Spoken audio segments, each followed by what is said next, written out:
In his days as a player, his skills graced the game. As a manager, his teams adorned it. Ladies and gentlemen, Sir Matt Busby.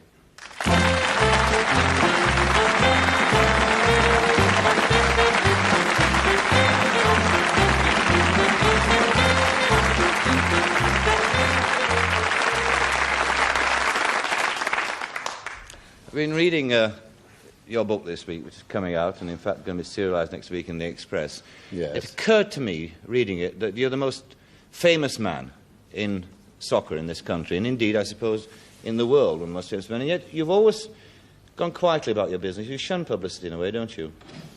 I think I've had this preamble of going and doing a job and trying to make it as quietly and as sufficiently as possible, rather than be shouting out, because it's very dangerous to shout.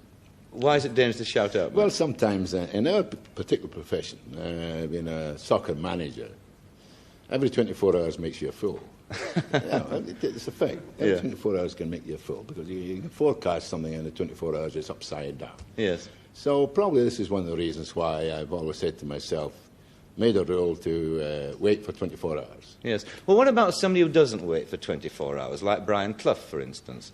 Now, there you have a complete contrast. Brian, you know, is fiery, speaks off the top of his head immediately and says things. Yeah. You, as a manager, and a long-serving manager in the game, when you watch him on television, what are your feelings about him? Well, Brian Clough, I think he's been in the news a little this last week. Yes. First of all, I think he's done a marvellous job. There's a lot to admire about Brian Clough. And he's done a great job in the period of time he's been as a manager. But I do feel myself, and of course natures are different, he's got a different nature from me, but I do feel many, many a time he causes embarrassment for himself by probably, if you like, I like the fact that he criticises managers, or he criticises this and criticises another thing, whereas he'd be far better confining himself to his own club and doing it from there.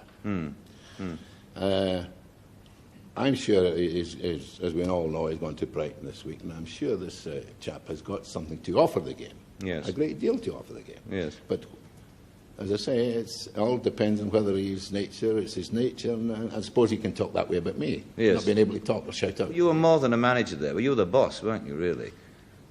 Well, come on, quite a lot of people said that, yeah. I always remember old Mr. Hardman, who was the chairman, Michael, and we're at a directors' meeting one night, and there was something cropped up, and he turned around and he says to his directors, he says, our manager has asked for our advice, and he'll please his bloody self. And that's so I don't know. Well, they can't argue, of course, with the kind of success you gave United. The other thing, too, about your football teams, so they were always entertaining football teams. You had a very simple philosophy about football, Matt, didn't you? You like to see great players, great skills, goals being scored. There's not a lot of it around nowadays, is there? I regret to say no. I'm afraid we're in a phase at the present time where actually skill is at a discount.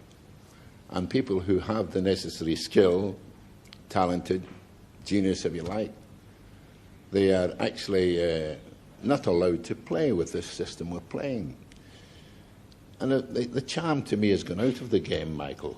You know, when there was happiness in the game, it seems as though the charm has gone out of the game, because I very seldom see today a laugh on the field with players and managers and directors unless a player scores a goal. You know, there's a lack of warmth or something. Yes. Now, this probably is brought in by the fact that we have gone from the type of football we were accustomed to this defensive side of it. And it makes it grim, and of course it probably transfers through to players and everyone else. Yes. But what about the business, though? You were talking about great players not being allowed to play. I mean, one thing that's happened in the game, of course, in recent years, has been you've had the clogger in the game, the clogger who's kicked the great player and has got away with it. It's a problem that's still with us, Matt. I mean, how do we get rid of that problem? How would you get rid of it? Well, obviously, I've never liked the cloggers type of player. They talk about ball winners and ball... I talk about ball players, not ball winners. But the only way you can possibly get rid of these people is the fact that there have to be strong action taken. The game has become such that players are all defensive-minded, and with this, obviously, if there's an outstanding player on the other side, the manager of the club playing them says, now, look, you've got to stop this fella. And sometimes he goes in and stops them the wrong way. And the only way you'll do that is there'll have to be... I feel, Michael, that they should be punished on the field of play. Immediately? Immediately. Yeah. I say that we talk about the sin bin in the ice hockey. And really, whether we take a tip from them or not, the only way you'll ever make clubs suffer is on the field of play. And yes. if they were doing something that's wrong and they were sent off for 20 minutes and that type of thing, they would suddenly realise that they cannot carry on with 9 or 10 players. Yes. And it would be stopped then. I think it's the only solution. Yes. What about great players? Because you had through your hands more than most managers, I suppose. Let's pick one classic example who's a casualty of this game, Georgie Best. Yeah. He must have caused you some problems, lads. It's caused me some problems, but it's caused me some great, some great fun and some great excitement. Talking about George, Michael, I always remember, first of all, he came as a boy, an elfin. And the first time I saw him, he was playing around with the young kids playing, and I thought, oh, the good player strikes you. You don't have to look for him. He strikes you. So he was homesick and went home, and then, of course, I wrote to his father, having this in my mind, I wrote to his father if he changes his mind to come back. But anyway, leaving that, I always remember him, I was forever telling him to get married.